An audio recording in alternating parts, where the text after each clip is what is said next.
오늘의 말씀입니다. 고린도후서 1장 8절에서 11절입니다.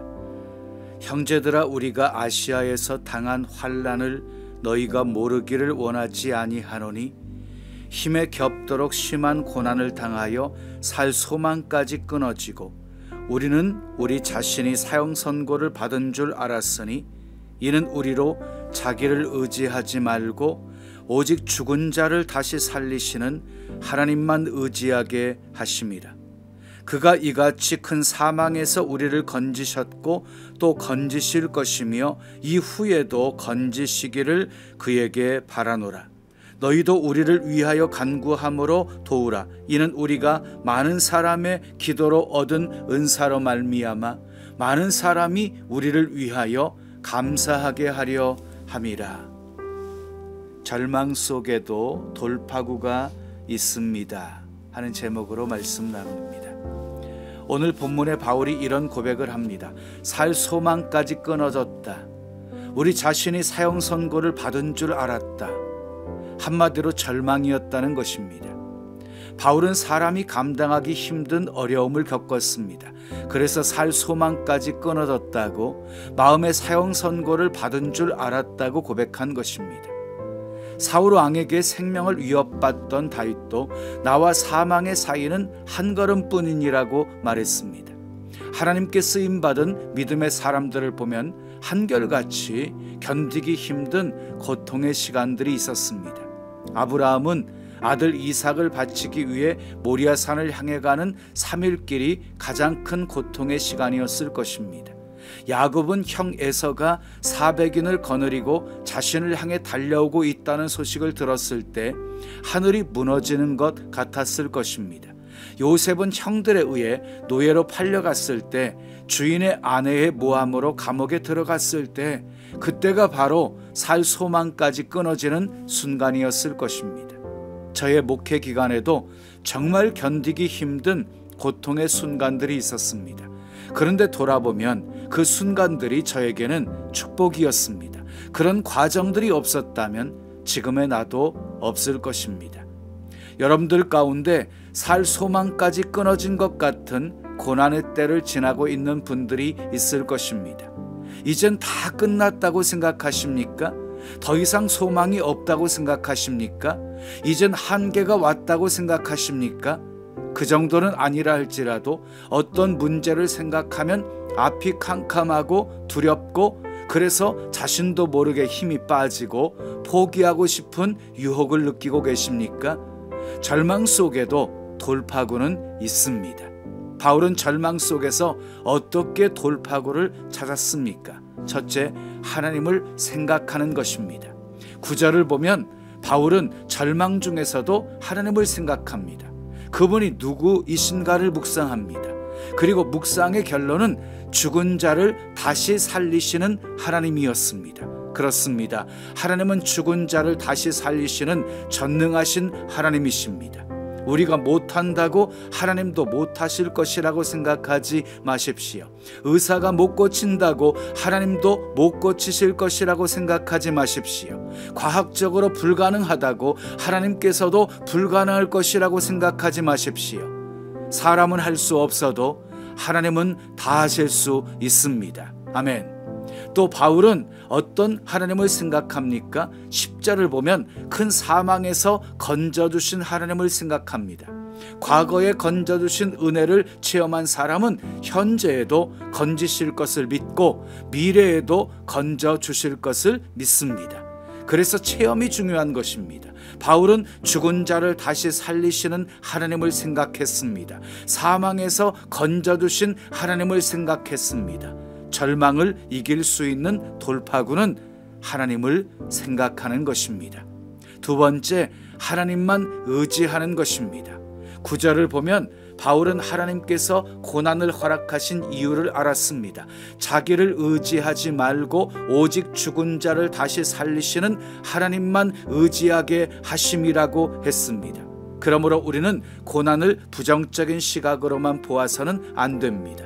고난을 허락하신 이유가 있기 때문입니다. 히스기야 왕을 보십시오. 죽게 되었을 때 통곡하며 하나님만 의지했습니다. 아사 왕을 보십시오. 구스 사람 세라가 100만 명의 군사와 병거 300대를 거느리고 쳐들어왔을 때 강한 자와 약한 자 사이에 도와줄이 주밖에 없사오니 주여 도와주시옵소서. 오직 하나님만 의지했습니다. 절망을 이길 수 있는 돌파구는 하나님만 의지하는 것입니다.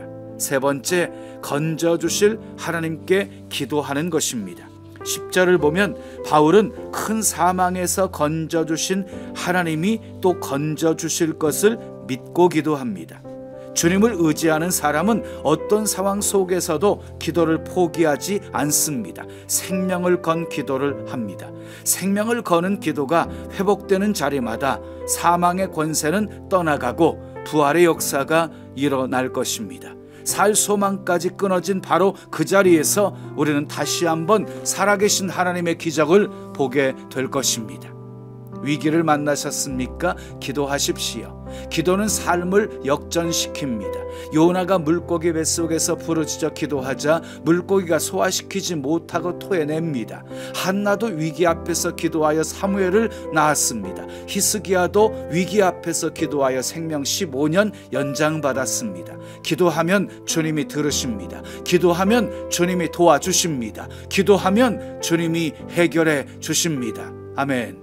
사랑하는 여러분, 인생에는 원치 않는 일들이 많이 일어납니다.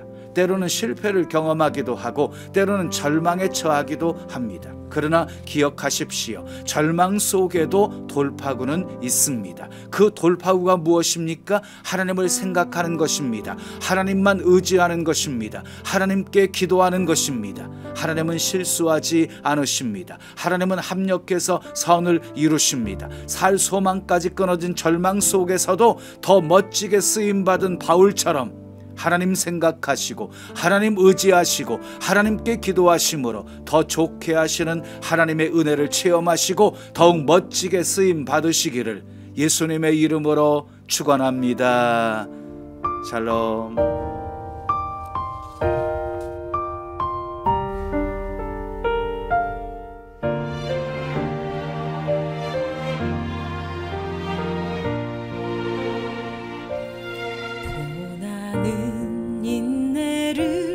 인내는 연다는 소망을 이루네.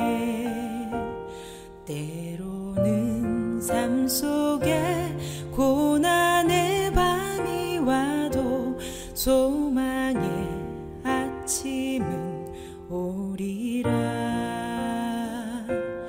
눈물로 뿌려진 기도의 씨앗은 기쁨의 열매를 맺으리.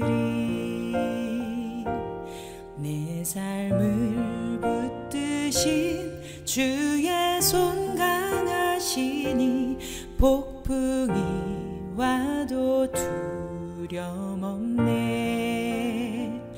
인내하리 인내하리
평안을 연다는 소망을 이루네.